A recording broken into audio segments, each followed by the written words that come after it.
Hi, welcome to One Task at a Time. I'm Marlena. For today's task, I'm going to be organizing my utensil drawer in my kitchen. This drawer houses all of our miscellaneous cooking utensils and our tongs. And unfortunately, a lot of other random items do end up in this drawer that just don't belong, are old, need to be thrown out, or just need to be rehomed and put into their proper location.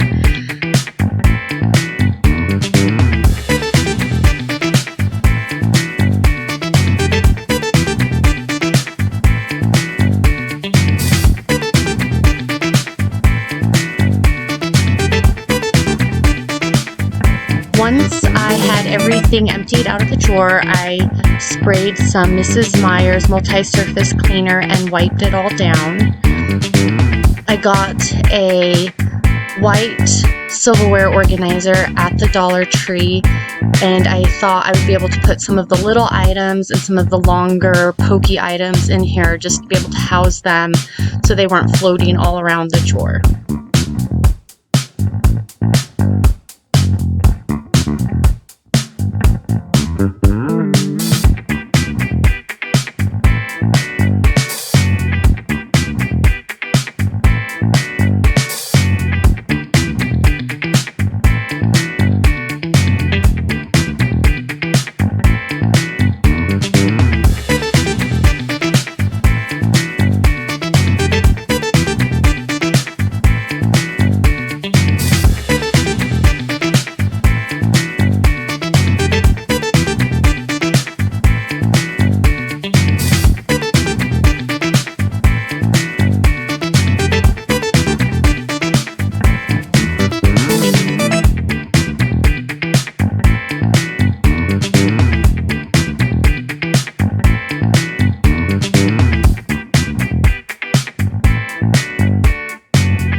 Okay, here is the nice, clean, organized drawer. Everything fit well. I also have quite a few items that are going to be thrown away or rehomed. I have a wine opener that just doesn't need to be in there, and some other items that are just need to be thrown away, some matches, some other items that are going to be rehomed. But this drawer is now nice, neat, and organized. Thank you for watching.